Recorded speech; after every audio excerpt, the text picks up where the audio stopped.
Selamat pagi, mari kita mengawali hari ini dengan mendengarkan firman Tuhan dari buku Renungan Pagi Pulang ke Rumah yang ditulis oleh Ellen G. White bersama dengan Pendeta Glenn Sakul, Gembala Jemaat Yongkwang, Makassar.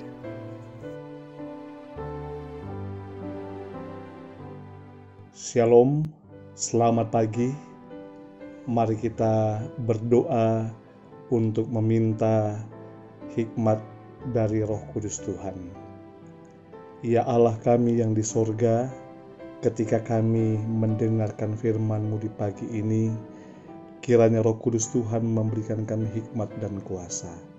Di dalam nama Yesus kami berdoa. Amin. Renungan pagi 28 Desember 2020 dengan judul Lagu-lagu yang akan dinyanyikan. Ayat inti, mereka menyanyikan suatu nyanyian baru di hadapan tahta dan di depan keempat makhluk dan tua-tua itu. Wahyu 14 ayat 3. Keterangan, ia yang akan datang mengatakan, sesungguhnya aku datang segera dan aku membawa upahku untuk membalaskan kepada setiap orang menurut perbuatannya. Setiap perbuatan baik yang dilakukan oleh umat Allah sebagai buah iman mereka akan memperoleh pahalanya yang sesuai. Sebagaimana kemuliaan satu bintang berbeda dengan bintang yang lain, begitulah orang beriman akan menikmati suasananya yang berbeda yang ditentukan bagi mereka dalam kehidupan pada waktu yang akan datang.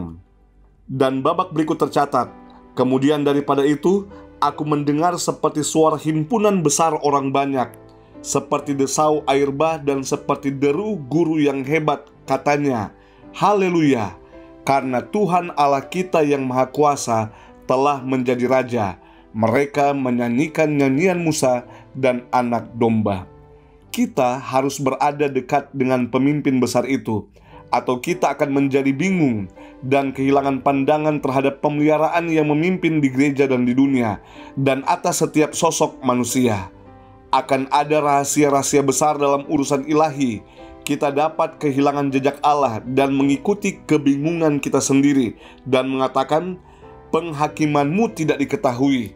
Tetapi jika hati setia pada Allah, segala sesuatu akan menjadi jelas. Ada suatu hari segera menimpa kita, ketika rahasia Allah akan kelihatan dan semua jalannya dipertahankan, ketika keadilan, rahmat, dan kasih akan melengkapi tahtanya. Ketika peperangan selesai dan orang-orang kudus semuanya dikumpulkan ke rumah, tema pertama kita adalah nyanyian anak domba, yaitu nyanyian kasih karunia dan penebusan. Nyanyian ini akan lebih nyaring, lebih tinggi, dan dengan nada yang lebih merdu, menggema dan menggema kembali di seluruh istana surga. Begitulah nyanyian pemeliharaan Allah dinyanyikan, menghubungkan kelonggaran-kelonggaran yang berbeda-beda, karena kini semuanya kelihatan tanpa tudung antara yang sah, yang bersifat nubuatan, dan Injil itu. Sejarah gereja di bumi dan gereja yang di sorga, semuanya berpusat pada salib Golgota. Inilah tema itu, inilah nyanyian itu. Kristus adalah segala-galanya. Dalam kidung-kidung pujian di seluruh surga, dari beribu-ribu dan 10.000 kali 10.000 dan rombongan umat tebusan yang tak terhitung banyaknya, semua bersatu dalam nyanyian Musa dan anak domba ini. Itu adalah suatu nyanyian baru, karena nyanyian itu belum pernah dinyanyikan di sorga. Nasihat bagi pendeta dan pelayan Injil, halaman 419, 420, 423, dan 424. Saudaraku yang terkasih, akan ada satu pujian sukacita, nyanyian kemenangan, nyanyian Musa dan nyanyian anak domba, nyanyian yang belum pernah terdengar di sorga sebelumnya. Satu nyanyian bagaimana menggambarkan betapa bahagia dan betapa senangnya orang-orang kudus yang telah melewati masa kesukaran, dan oleh kuasa Tuhan bertahan hingga Ia datang memberikan pembelaan dan kemenangan. Nyanyian ini akan menggema, dan gema itu akan begitu merdu dan indah. Maukah kita turut bergabung dalam paduan suara yang menyanyikan nyanyian kemenangan? Mari kita tunduk kepala dan kita berdoa. Ya Allah kami yang di sorga, kami rindu, kami menjadi bagian dari paduan suara yang menyanyikan nyanyian kemenangan, nyanyian Musa dan nyanyian anak domba di sorga.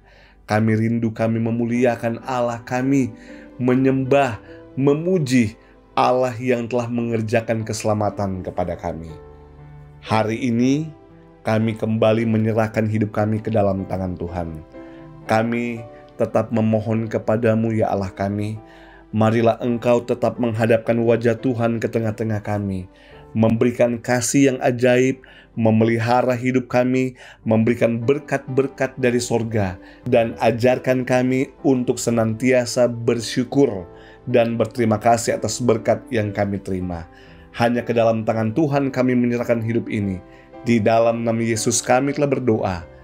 Amin.